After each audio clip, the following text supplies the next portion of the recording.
안녕하세요. 손해화보험 C랩이라고 합니다. 오늘은 조건부 인수편입니다. 저번에 고지 의무 관련한 케이스 3가지를 얘기하겠다고 했죠. 이게 그 마지막 하나입니다. 고지 의무와 조건부 인수가 도대체 무슨 관계냐고 생각하실 수도 있겠습니다. 하지만 밀접한 관련이 있습니다. 과거에 유병자 보험이 생기기 전에는 간염 등이 있으신 분들은 대부분 이런 조건부 인수를 통해서 보험에 가입하셨거든요. 그래서 고지 의무 편에서 조건부 인수를 다뤄보도록 하겠습니다. 오늘은 조건부 인수를 알아보고 그와 관련해서 30만원 벌려다가 3천만원 물어주게 된 초보 설계사 이야기도 한번 해보겠습니다. 조건부 인수의 두 가지 대표적인 경우가 특정 부위 질병 부담보이거나 이륜차 운전 중 상해 부담보입니다. 일반적으로 보험사는 질병을 치료했거나 현재 질병을 앓고 있는 사람 및 통상적인 위험 범주를 벗어난 가입자에 대해서는 가입을 거절할 수 있습니다. 하지만 특별보험료를 부과하거나 보험금을 삭감 또는 지급하지 않는 조건으로 인수하는 경우도 있습니다. 이 경우를 바로 조건부 인수라고 합니다. 어쨌든 이렇게 조건부 인수를 하는 경우를 통상 업계에서는 부담보를 잡는다고 표현합니다. 먼저 특정 부위 질병 부담보부터 먼저 보겠습니다. 외상의 경우에도 부담보를 잡는 경우가 있습니다. 이분의 경우에는 전방 십자인대를 다쳤습니다. 청약서의 질문사항 중 과거 3년, 5년 내 수술 및 입원 항목에서 그 고지사항의 정면으로 걸리므로 보험회사에 이 부분에 대해서 고지를 했습니다. 애초에 보험사에서는 전기간 부담보를 잡으려고 하였으나 저와의 코칭을 통해서 이후 5년 부담보로 바꾸게 되었습니다. 아마 이게 일반적으로 보시게 되는 부담보일 겁니다. 질병으로 인해 부담보가 된 경우입니다. 일반적으로 부담보는 부위별 또는 질병별로 잡히는데 이 경우는 갑상선이라는 부위로 잡혀 있습니다. 그리고 기간은 1년 또는 5년으로 잡히는데 여기서는 또 전기간으로 잡혀 있네요. 여기 밑줄 친 부분이 보이시나요?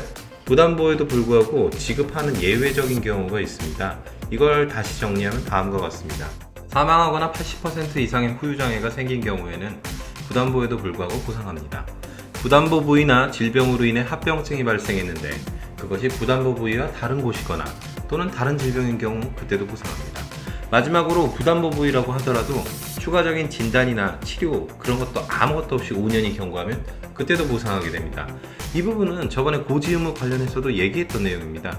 대부분 고지를 하시고 차라리 5년 동안 아무 그런 치료 같은 것들이 없으면 그때는 보상이 될 수도 있다고 그렇게 고객께 안내드리라고 했던 거 그거 기억나시죠? 그런데 이런 부담보의 예외에 해당되는 경우가 실제로는 없을 거라고 생각하시는 분들도 많을 것 같습니다. 지금 보는 이 가입 신청서도 본인이 부담보로 청약하고 나서 그리고 사인까지 한 경우입니다. 이때가 한창 갑상선암 같은 소외감을 일반암으로 청구하는 것에 대해서 문의가 폭주하던 때입니다.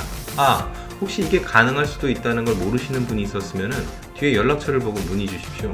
특정한 경우에 갑상선암은 일반암으로도 청구가 가능합니다.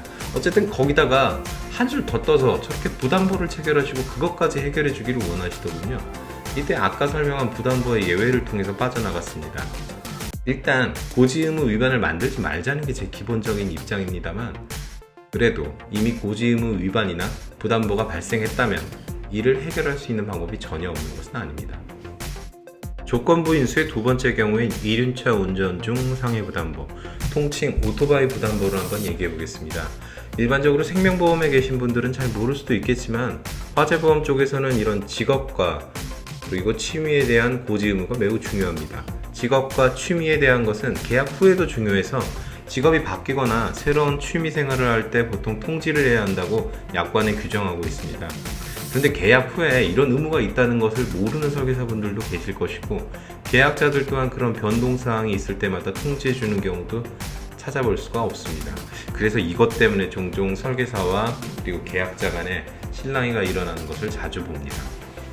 계약자나 피보험자 입장에서는 이것 때문에 보험금을 지급받지 못하거나 삭감당하게 되고 반대로 설계사 입장에서는 이게 무슨 뒤통수인가 싶거든요. 이러한 논란의 가장 대표격이 바로 오토바이 부담보입니다. 오토바이가 오토 장기 기증이라고 해서 위험한 취미인 것은 널리 알려졌습니다. 하지만 이러한 취미를 가졌거나 가지게 되었으면 보험사에 알려야 된다는 것은 널리 알려지지 않았네요. 그래서 사망보험금이나 장애보험금을 받지 못하는 경우가 간혹 생겼고요. 그래서 칼부림도 몇 번 있었답니다. 그래서 이제는 아예 증권 앞에 명시해버리는 지경에 이르렀습니다.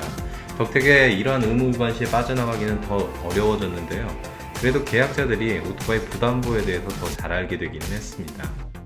아까 시작할 때 말했던 신세망신 초보 설계사도 이 오토바이 부담보 때문에 생긴 문제입니다. A씨는 오토바이를 소유하고 자주 타고 있음에도 불구하고 그걸 고지하지 않고 가입을 했습니다. 후배였던 설계사 B씨는 이런 사정을 알면서도 무기를 주었고요. 그러던 어느 날 사고가 납니다. A씨는 심각한 후유장애를 입었고 보험사에 보험금을 청구했습니다. 보험사는 A씨의 자동차 운전 경력과 보험 관련 사항을 조회해보고 나서는 A씨가 오토바이를 소유 사용한 지 꽤 오래되었다는 걸 알았습니다. 보험사는 곧바로 면책 통보를 합니다. 그러자 A씨는 금융감독원에다가 민원을 넣습니다. 본인은 오토바이 부담부에 가입한 것을 전혀 몰랐다고요. 그리고 이것에 대해서 설명을 들은 바도 없다고 말했습니다. 그렇게 말하자 금융감독원에서는 그러면 그렇게 설명을 듣지 못했다는 것에 대해서 입증하라고 말했습니다. 그러자 A씨는 후배였던 설계사 B씨에게 도움을 청합니다. 가입 시 오토바이 부담부에 대해서 설명하지 않았고 무조건 가입을 시켰다는 자술서를 써달라고요. 마음 약한 B씨, 어쩔 수 없이 자술서를 써주고 맙니다. 이런 경우가 실제 없을 것 같으신가요? 이런 설명 의무 위반과 관련된 1심 판례를 읽다 보면 생각보다 이런 경우가 많다는 걸 아실 겁니다. 게다가 영업 좀 하시는 분이라면 간혹 말이 머리를 거치지 않고 멋대로 나가는 경우를 경험하신 적도 있으실 거고요. 여기다가 녹취가 더해지면 결국 자술서를 써주게 되는 경우가 생기는 겁니다. 어쨌든 자술서를 받은 금융감독원에서는 보험회사에 지급 권고를 했고 보험회사에서는 A씨에게 손해배상금을 지급했습니다. 이때 보험회사에서 지급하는 돈은 보험금이 아닙니다. 보험회사 소속의 설계사의 잘못으로 인해 보험금을 받지 못하는 것에 대한 손해배상금이고 그래서 계약자 본인의 과실만큼 과실상계를 해서 지급하게 됩니다. 그럼 불쌍한 설계사 B씨는 어떻게 되었을까요? A씨에게 손해배상금을 지급했던 보험사는 설계사인 B씨에게 일부 구상을 합니다. B씨는 3,40만원 벌려고 했다가 3,4천만원을 배상해야 되는 처지가 되고 만 거죠. 아마 이런 일이 발생할 경우 A씨가 일부를 보전해주겠다는 약속을 했었던 모양인데 A씨는 그 후 잠적해버렸습니다. 결국 B씨가 모두 이 책임을 떠안게 되었습니다. 자, 오늘 준비한 내용은 여기까지입니다. 손해보험연구소는 보상상담 및 교육을 전문으로 하고 있습니다. 필요하신 분들은 아래 이 주소로 연락 주십시오. 들어주셔서 감사합니다. 오늘도 즐거운 하루 되십시오.